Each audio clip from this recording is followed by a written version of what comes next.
RCB ಅಭಿಮಾನಿಗಳಿಗೆ good news ಅನ್ನ ರಾಜ್ಯ ಸರ್ಕಾರ ನೀಡ್ತಾ ಇದೆ. ಚಿನ್ನಸ್ವಾಮಿ ಸ್ಟೇಡಿಯಂನಲ್ಲಿ ಪಂದ್ಯ ಆಗುತ್ತಾ ಇಲ್ವಾ ಅನ್ನುವಂಥ ಪ್ರಶ್ನೆ ಇತ್ತು. ಆದರೆ ಈಗ ಗೃಹ ಇಲಾಖೆ ಅನುಮತಿ ಕೊಟ್ಟಿರೋದ್ರಿಂದ ಚಿನ್ನಸ್ವಾಮಿ ಸ್ಟೇಡಿಯಂನಲ್ಲಿ IPL ಮ್ಯಾಚ್ಗಳು ನಡೆಯುತ್ತೆ. ಆದರೆ 5 ಪಂದ್ಯಗಳಿಗೆ ಮಾತ್ರ ಅನುಮತಿಯನ್ನು ಈಗ ನೀಡಲಾಗಿರೋದು. ಇದರಿಂದಾಗಿ ಆರ್ಸಿಬಿಯ ತವರು ಚಿನ್ನಸ್ವಾಮಿಯಲ್ಲಿ 5 IPL ಪಂದ್ಯಾವಳಿಗಳನ್ನು ಅಂದರೆ ಹೋಮ್ ಗ್ರೌಂಡ್ ಮ್ಯಾಚ್ಗಳನ್ನ ಆಡಿಸಲಿಕ್ಕೆ ಈಗ ಗೃಹ ಇಲಾಖೆ ಅನುಮತಿಯನ್ನು ಕೊಟ್ಟಿದೆ. ಮಿಕ್ಕಂಥ ಮ್ಯಾಚ್ಗಳನ್ನು ಜಾರ್ಖಂಡ್ನ ರಾಯ್ಪುರದಲ್ಲಿ ಆಯೋಜನೆ ಮಾಡಲಿಕ್ಕೆ ಆರ್ಸಿಬಿ ಈಗಾಗಲೇ ಸಿದ್ಧತೆಯನ್ನು ಮಾಡಿಕೊಂಡಿತ್ತು. ಅದರ ಬೆನ್ನಲ್ಲೇ ಈಗ ಅನುಮತಿಯನ್ನು ನೀಡಿ ಆರ್ಸಿಬಿಯ ಹೋಮ್ ಮ್ಯಾಚ್ಗಳಾದಂಥ 5 ಮ್ಯಾಚ್ಗಳನ್ನು ಚಿನ್ನಸ್ವಾಮಿ ಸ್ಟೇಡಿಯಂನಲ್ಲಿ ನಡೆಸೋದಕ್ಕೆ ಈಗ ಗೃಹ ಇಲಾಖೆ ಅನುಮತಿಯನ್ನು ಸೂಚಿಸಿದೆ. ಇದರ ಕುರಿತಾಗಿ ಡೀಟೇಲ್ಸ್ ಅನ್ನು ಕೊಡ್ತಾರೆ ನಮ್ಮ ಸ್ಪೋರ್ಟ್ಸ್ ಬ್ಯೂರೋ ಹೆಡ್ ಆಗಿರುವಂತಹ ಗಂಗಾಧರ್. ಈಗ ಆರ್ಸಿಬಿ ಅಭಿಮಾನಿಗಳಿಗೆ ಒಂದು ರೀತಿ ಗುಡ್ ನ್ಯೂಸ್ ಅಂತಾನೆ ಹೇಳ್ಬೋದು. ಬಟ್ ಗೃಹ ಇಲಾಖೆ ಅನುಮತಿಯನ್ನು ಕೊಟ್ಟಿರುವಂತಹ ಹಿನ್ನೆಲೆಯಲ್ಲಿ KCA ಆ ಒಂದು ಚಿಕ್ಕ ಜಾಗದಲ್ಲಿ ಅಷ್ಟು ದೊಡ್ಡ ಪ್ರಮಾಣದ ಕ್ರೌಡ್ ಅನ್ನ ಮೇಂಟೈನ್ ಮಾಡ್ಲಿಕ್ಕೆ ಆಗುತ್ತಾ ಅಂತ?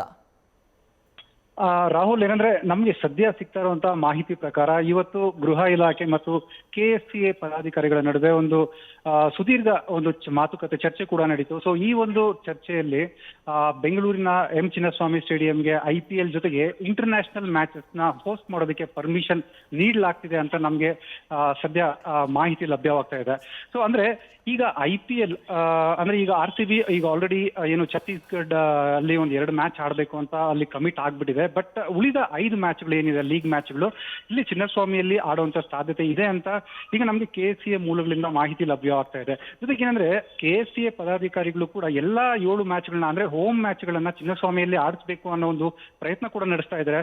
ಮನವೊಲಿಸೋದು ಕೂಡ ಮುಂದಾಗಿದ್ದಾರೆ. ಅಂದ್ರೆ ಛತ್ತೀಸ್ಗಢಲ್ಲಿ ನೀವು 2 ಮ್ಯಾಚ್ ಆಡ್ತೀರಾ, ಅಲ್ಲೂ ಬೇಡ, ಇಲ್ಲೇ ಎಲ್ಲಾ ಹೋಮ್ ಮ್ಯಾಚ್ಗಳನ್ನ ಆಡಿ ಅನ್ನೋ ಒಂದು ಮನವೊಲಿಸೋ ಪ್ರಯತ್ನ ಕೂಡ ನಡೆಸ್ತಾ ಇದ್ದಾರೆ ಅಂತ ಹೇಳಲಾಗ್ತಾ ಇದೆ. ಸೊ ಸದ್ಯ ಈಗ ಇಷ್ಟು ದಿನ ಇದ್ದಂತಹ ವಿಘ್ನಗಳು KCAಯಲ್ಲಿ ಅಂದ್ರೆ ಚಿನ್ನಸ್ವಾಮಿ ಸ್ಟೇಡಿಯಂ ಅಲ್ಲಿ ಮ್ಯಾಚ್ಗಳು ಹೋಸ್ಟ್ ಮಾಡಕ್ ಸಾಧ್ಯ ಇಲ್ಲ, ಜೊತೆಗೆ ಸರ್ಕಾರ ಕೂಡ ಇದಕ್ಕೆ ಪರ್ಮಿಷನ್ ಕೊಡಲ್ಲ ಅನ್ನೋ ಒಂದು ಮಾತುಗಳು ಕೇಳಿ ಬರ್ತಾ ಇತ್ತು. ಬಟ್ ಆದ್ರೆ ಈಗ KCA ಪದಾಧಿಕಾರಿಗಳ ಅಂದ್ರೆ KCA ಅಧ್ಯಕ್ಷ ಇರ್ಬೋದು, ಜೊತೆಗೆ KCA ವಕ್ತಾರ ವಿನಯ್ ಮೃತ್ಯುಂಜಯ ಇರ್ಬೋದು, ಸೊ ಇವರ ಒಂದು ಜೊತೆಗೆ ಎಲ್ಲ ಪದಾಧಿಕಾರಿಗಳ ಒಂದು ಸತತ ಪ್ರಯತ್ನದಿಂದ ಈಗ KCAಯಲ್ಲಿ ಮತ್ತೆ ಇಂಟರ್ನ್ಯಾಷನಲ್ ಮ್ಯಾಚಸ್ ಇರ್ಬೋದು, IPL ಮ್ಯಾಚಸ್ ಇರ್ಬೋದು ಮತ್ತೆ ವಾಪಸ್ ಬರ್ತಾ ಇದೆ. ಇದು RCB ಫ್ಯಾನ್ಸ್ಗೆ ನಿಜಕ್ಕೂ ಹೇಳ್ಬೇಕಂದ್ರೆ ಒಂದು ಗುಡ್ ನ್ಯೂಸ್ ಅಂತ ಹೇಳ್ತೀನಿ ರಾಹುಲ್.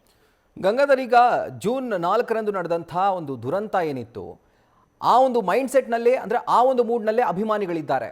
ಸೊ ಫ್ರೆಶ್ ಆಗಿ IPL ಸೀಸನ್ ಸ್ಟಾರ್ಟ್ ಆದಂತಹ ಸಂದರ್ಭದಲ್ಲಿ ಆ ಮೂಡನ್ನು ಸರಿಗಟ್ಟಿ ಮತ್ತೊಮ್ಮೆ ಈ ಮ್ಯಾಚ್ ಮೂಡ್ಗೆ ಜನ ಬರಲಿಕ್ಕೆ ಅಷ್ಟು ಈಸಿಯಾಗಿ ಸಾಧ್ಯವಾಗುತ್ತಾ ಅಂತ? ರಾಹುಲ್, ಏನಂದ್ರೆ ಈಗ ಸದ್ಯ KCA IPL ಹೋಸ್ಟ್ ಮಾಡುತ್ತಾ ಮಾಡಲ್ವಾ ಅನ್ನೋ ಒಂದು ಪ್ರಶ್ನೆಗಳು ಕೂಡ ಸಾಮಾನ್ಯವಾಗಿ ಕ್ರಿಕೆಟ್ ಫ್ಯಾನ್ಸ್ ಅಲ್ಲಿ ಇದೆ. ಯಾಕಂದ್ರೆ ಎಲ್ಲಾ ಕ್ರಿಕೆಟ್ ಫ್ಯಾನ್ಸ್ ಕೂಡ RCB ಮ್ಯಾಚ್ಗಳನ್ನ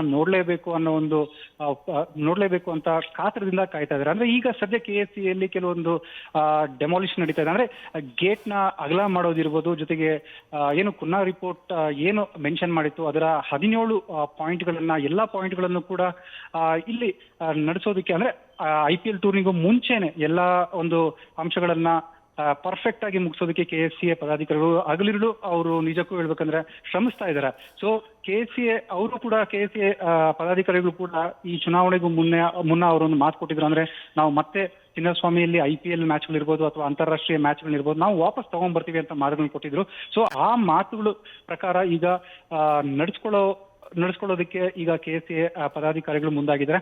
ಅಂದ್ರೆ ಈಗ ಇನ್ನು IPLಗೆ T20 ವರ್ಲ್ಡ್ ಕಪ್ ನಂತರ IPL ಅಂದ್ರೆ ಮಾರ್ಚ್ 26ರಂದು IPL ಶುರು ಆಗುತ್ತೆ. ಸೊ ಅಷ್ಟರೊಳಗಡೆ ಏನೇನು ಇಲ್ಲಿ ಸಣ್ಣ ಪುಟ್ಟ ಕೆಲಸಗಳಿದೆ ಅದೆಲ್ಲ ಮುಗಿಸ್ಕೊಂಡು IPLಗೆ ಕಂಪ್ಲೀಟ್ಲಿ ರೆಡಿ ಆಗೋದಕ್ಕೆ ಚಿನ್ನಸ್ವಾಮಿ ಸ್ಟೇಡಿಯಂ ಸಕಲ ರೀತಿಯಲ್ಲಿ ಸಜ್ಜಾಗಿದೆ Rahul. Right Gangadhar, thank you ಡೀಟೇಲ್ಸ್ಗೆ.